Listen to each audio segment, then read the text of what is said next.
So a lot of what you do, Mike, is obviously, help creators find brand deals, help brands find creators and things like that.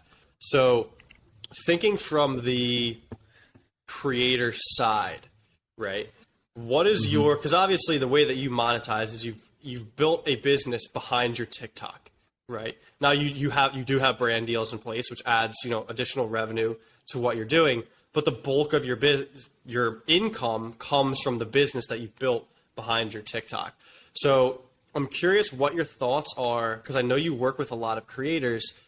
Do the creators that you work with, are they in the process of building businesses behind their TikTok? Or is their main goal just, hey, I want to get some brand deals going. I want to just get some cash to the door so I can see some ROI on the time that I'm putting in making content? Yeah. So I would say there's probably a couple different types of creators. So personally, the ones that I help to land some of these longer deals, most of them don't have some type of long-term monetization play, right? Maybe they're building an email list, maybe they have some type of offer, but for the most part, a lot of the creators that like I'm looking to partner with, they're doing this part-time and they're trying to figure out how can I shift to do this full-time, right? So they have a full-time job and they make like TikToks on the side. And so they just don't have a ton of that time to like build that business.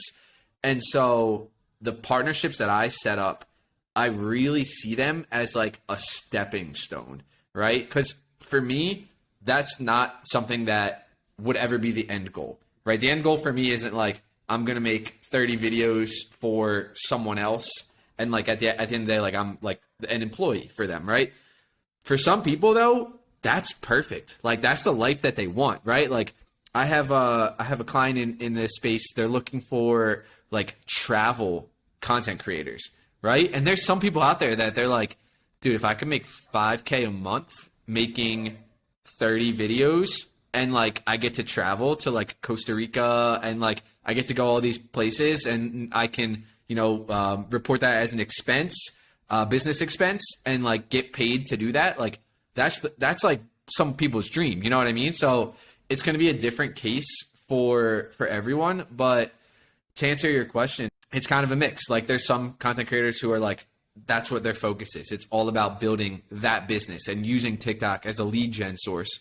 And then there's some people out there, they're just like, look, I don't want to build my own business. I don't want to be a business owner. Like I like making videos, like hook me up with some people who are going to pay me to make videos. And like, that's the dream. That's so interesting because it's like, that was when for the people listening, I used to live in Thailand and in Asia for like a year and a half, kind of before I started my business. And my initial dream was just that, right? Like, hey, if you can pay me 5K a month and I can do something that allows me to just be wherever I want and I don't have to listen to a boss or be online at some time, like that's a dream, right? And then like that happened, right?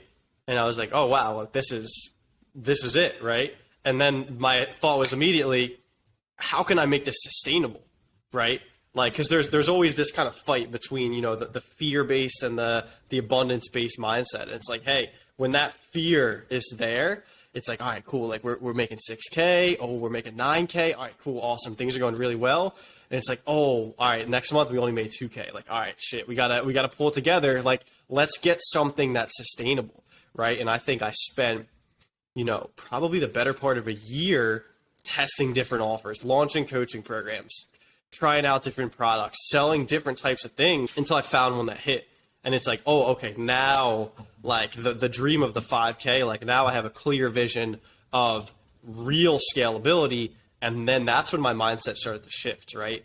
And a lot of the things that I think about now is like trying to just remove money from the equation, right? Because I'm in this mind state, and I think you are as well. And I know you love the book Happy Pocket Full of Money, and as I do, it's a classic. Where I am trying to just live in an abundant state of mind as much as I can, right? And trying to almost remove myself from the attachment of money. And what I found in the beginning stages of that was like kind of this hole right? Where it's like my initial drive for business was like, I need to make money because I want to keep doing this and I have to pay my bills and I have to eat, right? All that stuff. And then once you kind of take that off the table, it's like, what is there, right? And that's when for me, it's like, all right, now I really want to take other people and scale them up, right? And help them build their businesses and help them grow. And that's like that's the drive for me now, because I've made mistakes along the way, but I've learned if you have the goal solely of making money, you're going to make a lot of mistakes and you're going to be moving in an improper mind state, right? Where you're kind of just going and you're just doing it for the money. And that's a really bad place to be. And I was in that place at one point and I was like, this is not it. I have to get out of this. And that's when I started to kind of adjust to more of like, all right, I need my business to be 100% impact based and 100% based around client results. And that's my drive now. It's like, yeah, we have revenue goals. Of course, it's great to hit revenue goals. It's great to close deals, celebrate wins, things like that. But like, all right, I want to pay my team more. I want my clients to make more money. I want their clients to have success. Like that's the drive now, is like stepping into more of kind of a leadership realm. And, this parlays 100% into the interconnection of, business and your life outside of business and inside of business is 100% intertwined. And I know that you're all the way aligned on this as well.